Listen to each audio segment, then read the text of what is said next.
Hello everyone.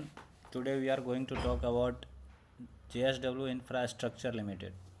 तो एक एक करके सारी चीज़ें देखेंगे कि अगर आपने एंट्री ले रखा है तो आपको होल्ड करना चाहिए और निकलना चाहिए, या फिर कहाँ एवरेज करना है, या फिर अगर आप फ्रेश एंट्री लेना चाहते हो तो कहाँ ले सकते हो। पहले तो आप इसके बारे में जान लीजिए कि इंफ्रास्ट्रक्चर फील्ड में ये काम करती है कंपनी, और पिछले 5 साल की इसके रिटर्न देख सकते हैं। नहीं, ये इसके कुछ दिन ही हुए हैं, 5 साल तो नहीं हुआ है। 2023 में तो कंपनी आई है, लिस्ट हुई है। तो 2 साल का देखे, आई थिंक 1 साल का देखना सही रहेगा। 1 साल का देखे तो 49 अप्रॉक्स 50% का रिटर्न है। तो 50% का रिटर्न बढ़िया है, बट बात यह है कि आगे भी यही रिटर्न देगा या फिर नहीं देगा। पिछले 1 महीने का रिटर्न देखे तो माइनस में ही है। ये वीक भी ख़राब ही है, क्योंकि आपको ही पता है कि मार्केट्स गिर रहे हैं। ग्लोबल मार्केट्स ऊपर जा रहे हैं, बट अपने मार्केट्स गिर रहे हैं। तो बट जाता तो एक टाइम पे सबको ऊपर ही है, मतलब जाना सबको एक टाइम पे ऊपर ही है। तो देखते हैं इसमें क्या कर सकते हैं। पहले तो इसके अपन ये देख लेते हैं कि ना कोई इसमें रेड फ्लैग्स है। आप देख सकते हैं यहाँ कोई रेड फ्लैग नहीं है, इसमें no red flag. Entry point अगर देखे तो ओवर प्राइस्ड है, लेकिन ओवर बॉट नहीं है। मतलब ज़्यादा ऐसा नहीं है कि अंधाधुंध ख़रीदा गया है, तो ख़रीद सकते हैं, ऐसा है। बट लेकिन इसको चार्ट पे देखना ज़रूरी है कि चार्ट क्या कह रहा है हमें, क्योंकि टेक्निकल्स, अपन टेक्निकल्स के पे ही विश्वास करते हैं, क्योंकि कभी कभी परफॉर्मेंस जो है वो ख़राब होता है, बट टेक्निकल्स हमें सही दिखाते हैं कि आगे क्या हो सकता है। क्योंकि रिजल्ट तो एक क्वार्टर में पलट जाता है, उसके बाद आप पछताते रहते हैं कि क्यों निकल गए या फिर क्यों बैठे रहे। तो अब चार्ट पे ले चलता हूँ मैं आपको। आप इसको थोड़ा इग्नोर कीजिएगा, मैंने काफ़ी ज़्यादा ड्राइंग बना रखी है, कुछ ज़्यादा ही कर रखा है। तो आपने देख रखा होगा कि मैंने टिक लगा रखा है, ये ऊपर नीचे ऊपर नीचे ऊपर। तो ये पहले एक बेस बनाया इसने यहाँ पे, जब ये शेयर आया मार्केट में, उसके बाद इसने एक तरफा रैली किया, ठीक यहाँ तक आप देख सकते हैं कि एक तरफा रैली था। बट उसके बाद कि सही में बायर्स हैं या नहीं है लिक्विडिटी लेने के लिए, अपन ने एक बेस बनाया है ये 200 के आसपास। फिर ये ऊपर की ओर चल दिया अपना लेते हुए लिक्विडिटी, धीरे धीरे धीरे धीरे ट्रैवल करता रहा, क्योंकि मार्केट भी रैली कर रहा था तो साथ साथ ये भी कर रहा था। तो 350 का लेवल ये टच करके, 350 360 का लेवल टच करके नीचे की तरफ फिर ये चालू हुआ, नीचे की तरफ आना चालू हुआ। तो ये देख सकते हैं कि आप, इसने हाई लगाया, फिर ये क्या किया ना, इसने यहाँ से असली अपना दिखाना चालू किया कि आगे का क्या है।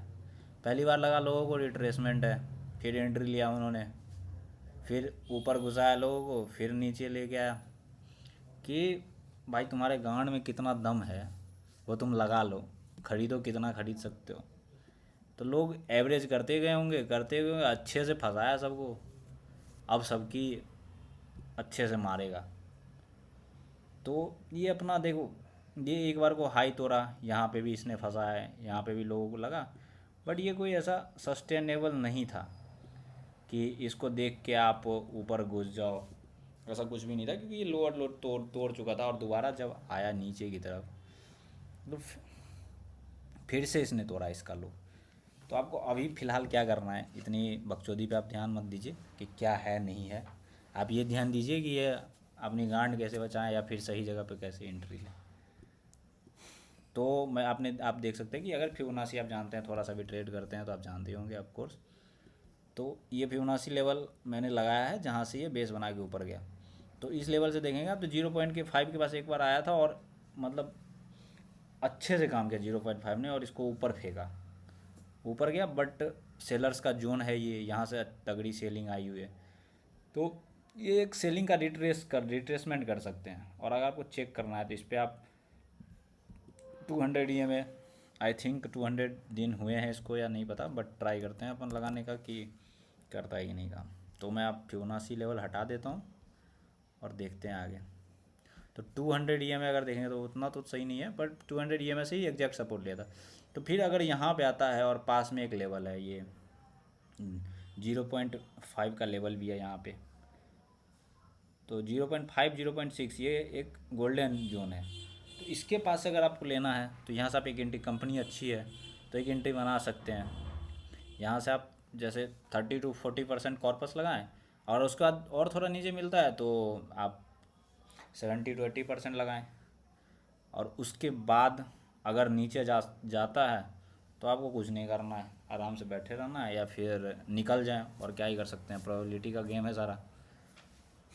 अभी अपने पास इतना पैसा तो नहीं है कि शेयर को अकेले उठा दें, अपन तो छोटे मोटे लोग, तो बस अपने को प्ले करना है बड़े लोगों के साथ। तो उसके बाद अपना पहला टारगेट रहेगा कि अगर आप सेफ खेलना चाहते हैं तो अगर नीचे से लिया है तो वैसे आपका टारगेट तो ये मिल जाएगा आपको, कितना मिल जाएगा, आई थिंक अगर आप 0.5 के लेवल से लेते हैं, इस लेवल से लेते हैं, तो अगर आपको प्रीवियस लो भी मिले ना तो आपको 16% का एक मिल जाएगा।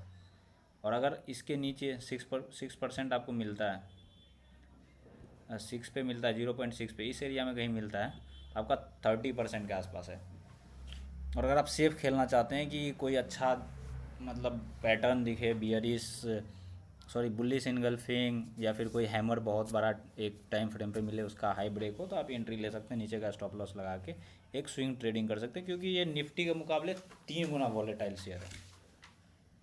तो आप एक तो ये ऑल टाइम हाई, क्योंकि ये इसका सेलिंग जोन है, तो यहाँ तक आप ले सकते हैं टारगेट, और यहाँ पे आप 50% प्रॉफिट बुक कर सकते हैं, और ऊपर जाए तो और भी मतलब होल्ड कर सकते हैं लंबे के लिए, क्योंकि कंपनी अच्छी है तो मे बी आपको 2 गुना 3 गुना फ्यूचर में हो, क्योंकि अभी तो इंडिया में बहुत सारे इंफ्रास्ट्रक्चर के काम बाकी हैं, और इंफ्रास्ट्रक्चर के बहुत सारे शेयर अभी उतने ओवरबॉट नहीं हुए हैं, जिसमें से ये भी एक है, और JSW अच्छी कंपनी है।